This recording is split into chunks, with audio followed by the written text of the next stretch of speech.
सूरत मिश्र ने संवत 1767 में वैताल पच्चीसी नामक पुस्तक की रचना की। वैताल पच्चीसी की रचना संस्कृत कवि शिवदास की रचना से कथा लेकर की गई है। वैताल पच्चीसी का खड़ी बोली हिंदुस्तानी में अनुवाद मजहर अली के साथ मिलकर लल्लू लाल ने वैताल पच्चीसी 1801 ईस्वी नाम से किया। संवत 1852 यानी 1795 ईस्वी में लाला हीरा लाल ने आईने अकबरी की भाषा वचनिका नामक एक बड़ी पुस्तक की रचना की। दनकौर के निवासी प्रिया दास ने सन 1779 ईस्वी में सेवक चरित्र ग्रंथ गद्य ग्रंथ लिखा। ये राधा बल्लभीय संप्रदाय से संबंधित थे। लल्लू लाल ने राजनीति 1802 ईस्वी तथा माधव विलास 1817 ईस्वी नामक ब्रज भाषा गद्य पद्य मिश्रित ग्रंथ की रचना की। माधव विलास 19वीं शताब्दी के सामाजिक ग्रंथ के स्वरूप चित्रण की दृष्टि से महत्वपूर्ण रचना है।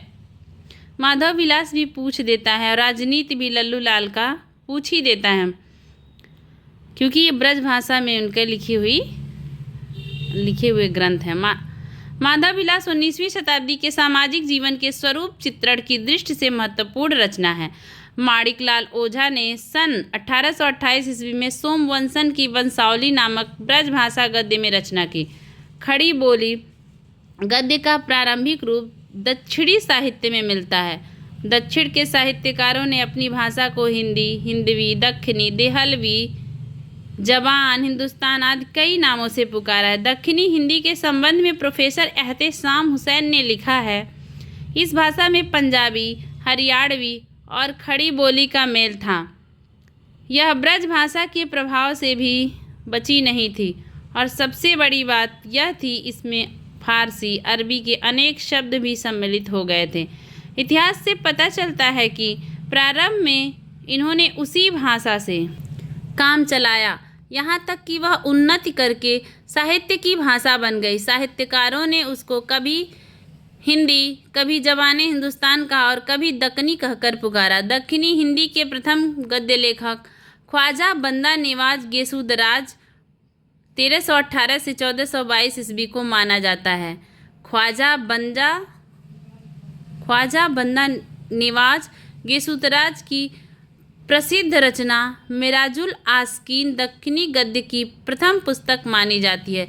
अक्सर पूछा जाता है कि मिराजुल आस्कीन के लेखक कौन है, या फिर ऐसे पूछ लेता है कि दक्कनी गद्य की प्रथम पुस्तक किसे माना जाता है, तो मिराजुल आस्कीन को। इनकी अन्य कृतियाँ निम्न हैं: शिकारनामा, तिलावतुल वजूद, तीसरा हिदायतनामा, चौथा रिशाला सेहवारा या 12 मासा। मिराजुल आस्कीन में सूफी धर्म का उपदेश दिया गया है। कुतुब मुस्तरी मोस्ट इम्पॉर्टेंट है, मुल्ला वजही की प्रमुख रचना है। पूछ देता है मुल्ला वजही की निम्न में से कौन रचना है, 4 रचनाएं दे देगा, या फिर ऐसे पूछ देगा कुतुब मुस्तरी के रचनाकार कौन है। मुल्ला वजही ने सन 1635 ईस्वी में सबरस नामक ग्रंथ की रचना की। ये भी पूछा हुआ क्वेश्चन है कि सबरस नामक ग्रंथ के रचनाकार कौन है। सबरस को उर्दू साहित्य की प्रथम गद्य रचना माना जाता है। सबरस में तसव्वुफ के सिद्धांतों को प्रतीकात्मक शैली में व्यक्त किया गया है। दक्खनी हिंदी में कुलियाते कुली कुतुब शाह नामक एक बृहद काव्य की रचना मोहम्मद अली कुतुब शाह ने की। हुसैन अली खां ने सन 1838 ईस्वी में 4 दरवेश का फारसी से दक्खनी में अनुवाद किया। 4 दरवेश का अनुवाद हुसैन अली खां ने अपने पुत्रों के लिए किया था। आचार्य रामचंद्र शुक्ल ने खड़ी बोली गद्य का प्रारंभ अकबर के समय में गंग कवि द्वारा रचित चंद छंद वर्णन की महिमा से माना है। गुरुमुखी लिपि में खड़ी बोली गद्य की रचा सोढ़ी मिहिरवान, हरिजी, दयाल अनेमी आदि लेखकों ने की। सोढ़ी मिहिरवान 1581 से 1640 ईस्वी ने सचुसंड पोथी लिखकर गुरुवाणी की व्याख्या प्रस्तुत की है। सोढ़ी मिहिरवान के पुत्र हरिजी ने 3 पुस्तकों की रचना की। पहला है सुस्मनी सहस्रनाम परमारथ, दूसरा है गोसठ गुरु मिहिरवान तथा तीसरा है पोथी हरिजी। दयालु अनेमी 1675 से 1721 ईस्वी की प्रमुख रचनाएं निम्न हैं। अवगत उल्लास 1675 ईस्वी, अष्टावक्र 1679 ईस्वी तथा गीता भाषा 1721 ईस्वी। George Grierson, R.W. Fraser, Nalini Mohan Sanyal प्रभृति विद्वान आधुनिक साहित्यिक खड़ी बोली का आविष्कार सर्वप्रथम गिलक्राइस्ट की अध्यक्षता में लल्लू लाल तथा सदल मिश्र द्वारा बताते हैं। सन 1800 ईस्वी में मथुरा प्रसाद शुक्ल ने पंचांग दर्शन नामक ज्योतिष ग्रंथ की रचना की।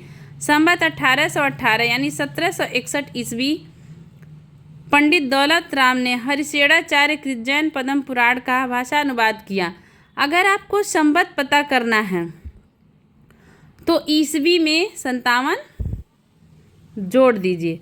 अगर आपको सन पता करना है और संवत पता है तो संवत में 57 घटाने पर हमें ईस्वी प्राप्त हो जाएगा। आचार्य रामचंद्र शुक्ल ने विक्रम संवत 1798 यानी 1741 ईस्वी में रचित भाषा योग वशिष्ठ को परिमार्जित गद्य की प्रथम पुस्तक और राम प्रसाद निरंजनी को प्रथम प्रौढ़ गद्य लेखक स्वीकार किया है। भाषा योग वशिष्ठ की भाषा मूलतः पंजाबी ब्रज भाषा मिश्रित खड़ी बोली है। मुंशी सदा सुखलाल ने खड़ी बोली में सुख सागर की रचना विष्णु पुराण के आधार पर किया।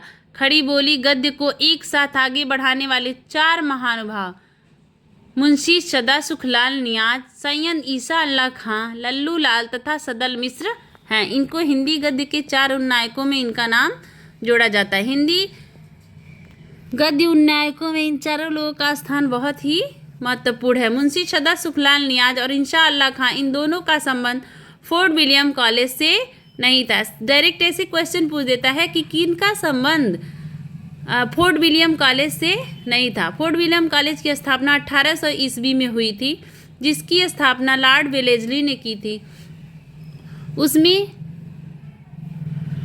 उससे संबंधित 2 लोग उसमें अध्यापक के पद पर थे, लल्लू लाल और सदल मिश्र उसमें प्राध्यापक थे। तो इन लोगों का संबंध फोर्ट विलियम कॉलेज से था और इन दोनों का नहीं था, मुंशी सदा सुखलाल नियाज और ईसा अल्लाह खां। तो ऐसे ही क्वेश्चन पूछ देता है, आप लोग ध्यान रखिएगा।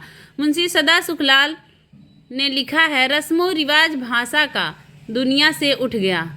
लल्लू लाल और सदल मिश्र दोनों ही फोर्ट विलियम कॉलेज के प्राध्यापक थे।